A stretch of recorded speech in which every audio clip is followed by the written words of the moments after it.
Ini satu tips ini buat para tribuners dan pembaca Warta Kota.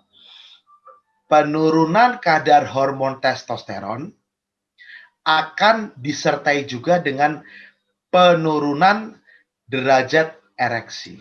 Saya ulang.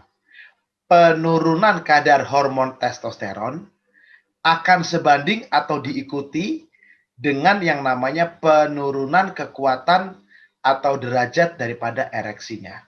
Ya, kita tahu Kang Cecep, derajat 4 itu seperti timun kan. Lalu derajat 3 itu seperti pisang, 2 sosis, satu tape. Ya, jadi makin ke bawah makin lembek. Nah, penurunan kadar hormon testosteron itu biasanya equal Kang Cecep. Ya, orang-orang dengan pria dengan kadar testosteron yang rendah, apalagi di bawah 400, pasti ereksi juga akan turun. Gitu kan. Berarti kalau dalam proses sedang bertempur, dia bisa lunglai sebelum menembak ya dok ya? Betul. Jadi dia pasti sering kali. Nah, biasanya pria-pria itu akan datang dengan keluhan ereksinya tidak bertahan lama.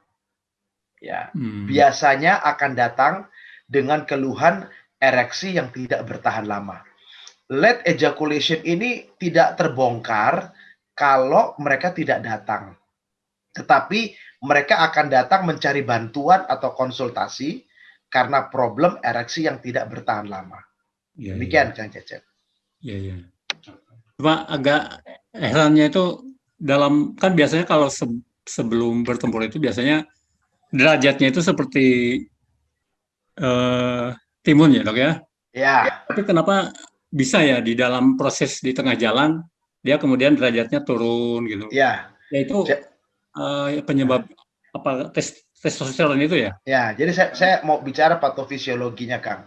Ya. Jadi patofisiologi itu artinya perjalanan kenapa kok ereksinya nggak bisa bertahan lama. Ya. Kita tahu pembuluh darah di dalam penis itu arteri ya Kang. Arteri itu pembuluh darah ya. Pembuluh darah itu mengisi 100% rongga di dalam organ reproduksi pria. Ya. Lalu pada saat muncul yang namanya libido atau dorongan seksual, maka darah itu didorong Kang Cecep. Didorong masuk ke dalam yang namanya penis ya. Dorongan ini ditimbulkan oleh yang namanya libido. Libido ini diatur oleh hormon testosteron. Pada waktu hormon testosteron ini drop, maka kita bisa bayangkan seberapa banyak darah yang mengalir ke dalam pembuluh darah di dalam organ penis itu akan berkurang. Itu baru libidonya Kang Cecep. Belum lagi nanti yang bicara pembuluh darah yang sudah rusak. Ya, karena diabetes atau karena kolesterol atau karena yang namanya hipertensi. Nah, kita baru bicara dorongan aliran darah, belum bicara kerusakan pembuluh darahnya. Jadi complicated sebetulnya. Makanya saya katakan ereksi yang tidak bertahan lama akan membuktikan bahwa tubuh seorang pria sudah tidak lagi bugar. Saya ulang, ereksi yang tidak bertahan lama akan membuktikan bahwa kondisi tubuh pria tersebut sudah tidak bugar. Demikian Kang.